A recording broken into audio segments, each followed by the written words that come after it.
E aí, galera, tudo bem? Vamos lá? Vamos estudar um pouquinho? Pega o material de vocês lá na página 187, a literatura. Vou guardar um pouquinho enquanto você pega o material. Vamos acompanhar aqui um pouco a leitura e estudar um pouquinho sobre o humanismo, que aparece aí na página 187. Humanismo e o Teatro de Gil Vicente. Toda vez que a gente estuda literatura, a gente precisa estudar um pouco do panorama histórico da época. Quando eu estudo a história, eu entendo melhor o jeito como se escrevia naquela época. O pensar literário está intimamente ligado com a questão histórica. Não dá para separar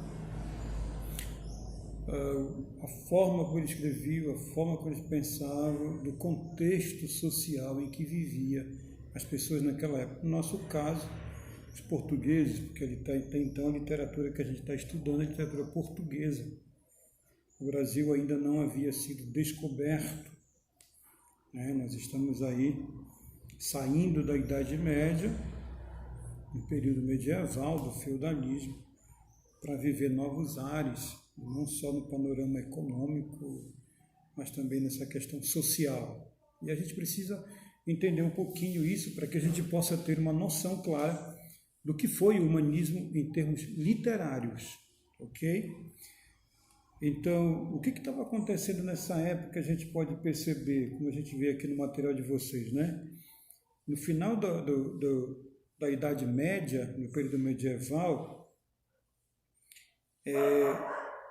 houve um despertamento na Europa, um despertamento até intenso, como o teu material coloca aqui, pela cultura greco, ou a cultura clássica greco-romana, que em determinado momento foi esquecida. Tu lembras que a questão medieval, eles tratavam muito a questão, tinha essa questão religiosa, a própria religião ali, a igreja pertencendo à pirâmide social, como nós mostramos no trovadorismo, fazendo parte dessa pirâmide. E, logicamente, o pensamento religioso estava inserido na cultura. A partir do humanismo, houve essa busca pela cultura greco-romana, que é a mitologia grega, né? Que foi esquecida devido a esse fato que eu mencionei a vocês. Então, foi um momento de grande desenvolvimento humano, como destaca aqui o material, que vai coincidir com a decadência do sistema feudal, ou do feudalismo, porque vai começar a ascensão das questões das atividades comerciais, né?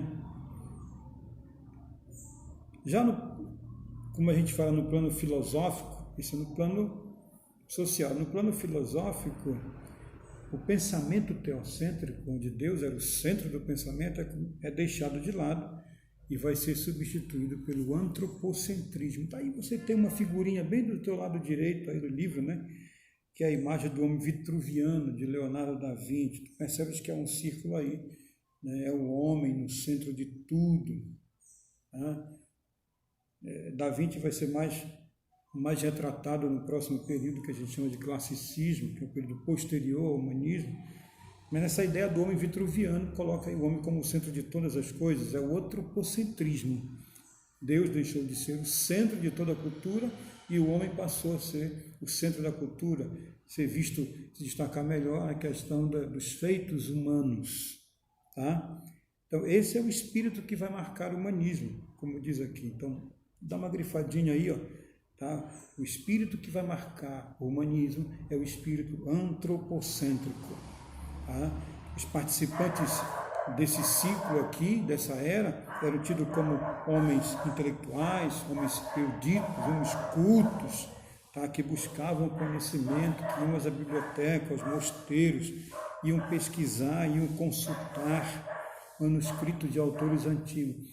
Essa época é uma época boa para isso. Você poderia estar pesquisando, buscando, crescendo, se tornando inteligente. Você já é inteligente, mas sendo mais sábio, ampliando o conhecimento que vocês têm, na busca de outros conhecimentos, né? Esse isolamento social que a gente está tendo nessa época é a chance que você tem de buscar, de crescer, de ler, né? Buscar leituras, buscar conhecimento, como esses homens aqui. Esses homens estão no culto por causa das pesquisas. Ele não tinha a facilidade que nós temos hoje, que é a facilidade da internet. Qualquer coisa eu vou lá, pesquiso, dou um clique, me abre o mundo inteiro. Naquela época eram livros. E tinham que ir na biblioteca, tinham que pesquisar. Então, é uma chance que o mundo está me dando para crescer no conhecimento, apesar de estar vivendo tempos assim que a gente não gostaria de estar vivendo, né? Isolado dentro de casa, mas aí é a chance que eu tenho de buscar, como esses homens aqui, buscar escritores, ler livros que possam realmente nos trazer um conhecimento melhor. Se você tem já na mente aí o que você vai fazer daqui a alguns anos, né, quando fizer a prova do Enem, você já tem ideia do curso que vai fazer, então começa a pesquisar sobre o curso, ler um pouquinho mais, saber o que é, o que não é, né, crescer nessa área aí, ok? E aqui ainda disse que foram homens, os humanistas, que descobriram nos textos gregos, né, e romanos, discursos de sabedoria e beleza que foram esquecidos na Idade Média, que a igreja deixou de lado. A igreja não permitia que certas pessoas pudessem ter acesso a esse conhecimento. Com a vinda do humanismo, não. Eles começaram a buscar mais conhecimento, né? E aí, dotado dessa gama de conhecimento, tá? O que ocorria contrariamente àquilo que a igreja guardava, os humanistas então promoveram uma divulgação, pois acreditavam que era possível amar a vida, a beleza e a matéria, sem deixar de amar a Deus.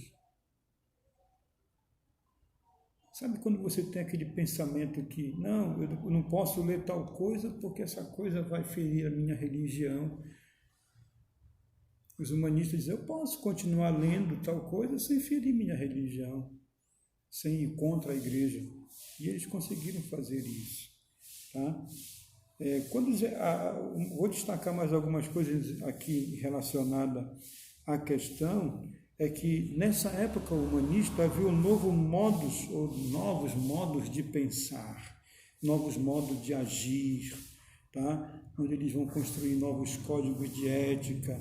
Então, no século XV, o que foi que aflorou? O classicismo renascentista, caracterizado pelo resgate da herança greco-latina, tá? Pela retomada do ser humano como medida de todas as coisas e pelo florescimento de uma nova cultura.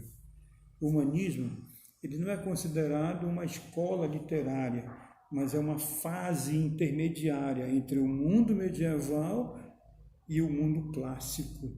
Ele vai inaugurar um período que a história denomina de renascimento.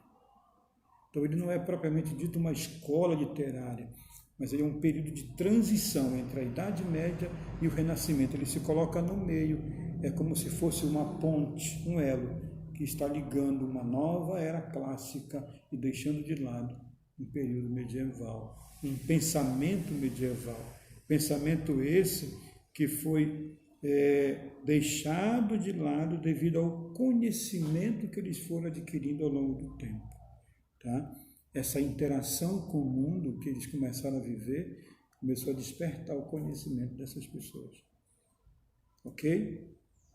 Então, o humanismo é um período rico, mas que é apenas uma passagem de tempo para uma nova era que irá se iniciar com o classicismo. Tanto é que o único personagem que a gente tem, ou seja, o único que se destacou nesse período é Gil Vicente, e se destacou não usando